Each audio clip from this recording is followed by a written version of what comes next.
It started before the sun was up, first in the east. There's no hate speech, there's no we and they, there's no vax and anti-vax. It's the freedom to choose our own destiny. Truckers came from Prince Edward Island and Newfoundland, gathering first in Nova Scotia. Only around a dozen trucks, but a couple hundred people showed up to support them. They picked up more in New Brunswick before heading to Ontario. It began as a protest supporting truckers against vaccine mandates. Oh, I'm grateful. I wouldn't expect so many people. That's led to a warning in the nation's capital. In an email obtained by CBC News, the Sergeant-at-Arms responsible for parliamentary security told MPs protesters might show up at their homes.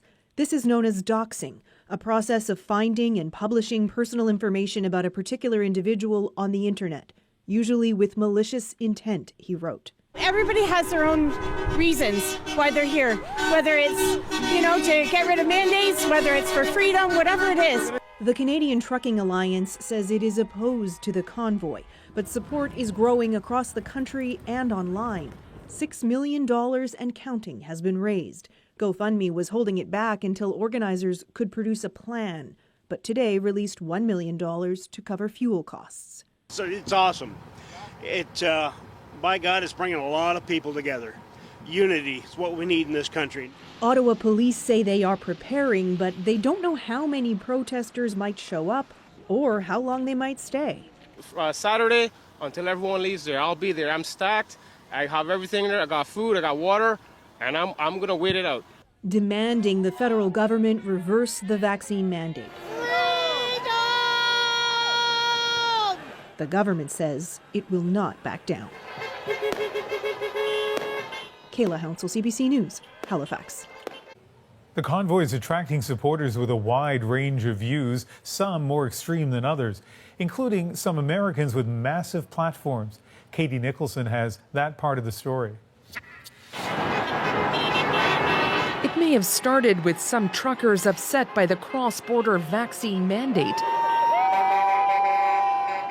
but it's morphed into a rallying cry for people with a variety of grievances. Stop forcing this needle into us. We don't want it. We don't need it. Ranging from anti-government to anti-mask viewpoints. Remove the muzzle. The mask doesn't protect against any stupid little virus. Freedom is a repeated refrain. Those who keep tabs on the spread of misinformation online say it's a trend. We're seeing the phrase freedom of expression being used in the context of efforts to fight misinformation. And what they're really doing is they're using these ideologically appealing notions in order to push misinformation. The convoy even picking up endorsements from some with huge international platforms who faced criticism for spreading COVID-19 misinformation.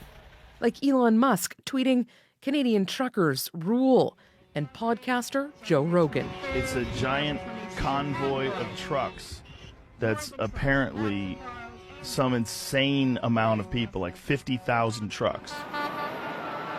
Well, perhaps not that many trucks. This is really hard to put a number on, but I will say this. There have been claims that there will be 50,000 big rigs, and that's just not viable. And there's frustration from truckers not in the protest. I have had drivers call me repeatedly today saying that they're frustrated that they can't go about doing their job because the minority's ruling the day on the road. He says roughly 90% of the trucking industry is fully vaccinated. This has been hijacked by some people that are not directly related to the trucking industry. And I'd rather say to them, go have your own party and your own protests and let us go about doing our jobs. The convoy is set to roll into Ottawa on Saturday. Katie Nicholson, CBC News, Toronto. Well, politicians are taking part in the conversation over the convoy, and in the past 48 hours, starkly different messages coming from the federal government and the opposition. The question is, why would Prime Minister Trudeau not stand up for working people? The convoy itself is becoming a symbol of the fatigue and the division we're seeing in this country. The small fringe minority of people who are on their way to Ottawa or who are holding unacceptable views. Justin Trudeau has faced criticism for the tone of those comments. Meanwhile, Aaron O'Toole said tonight that he'll meet with some of the truckers in the convoy. So let's bring in Chief Political Correspondent with CBC News, Rosemary Barton, to talk about the politics of support. And Rosie, what is Aaron O'Toole's strategy here? Well, as you said, Ian, he has said that he'll meet with part of the convoy, though he's not going to do that on Parliament Hill, and he really wants it to be with truckers. He's trying to position himself very much as a defender of Canadian workers. At the same time, tonight he made it clear he was not. He wanted to see no violence at this event. He is in many ways trying to have it always with all sides. He's for vaccines, but against vaccine mandates. That's been his position for some time. But he has also made it clear he wants to stand up for fundamental principles for the Conservative Party, personal choice and freedom.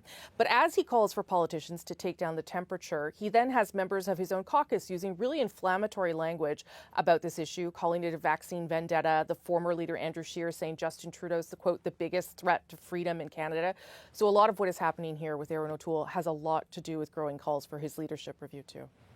And on the flip side, the Prime Minister has faced criticism for his statement yesterday. Yeah, this is the other side of the politics. How closely can the government connect this convoy to the Conservatives? That certainly worked for them, that kind of thing during the election. There is a risk here that those comments fuel the frustration some people are obviously feeling. The other risk is that they seem insensitive to the people whose lives are actually being affected by vaccine mandates, by losing their jobs or having their jobs changed. I think the calculation from the government here is that the political risk for the Prime Minister is very small because the overwhelming majority of Canadians support mandates, and of course, most Canadians are also vaccinated.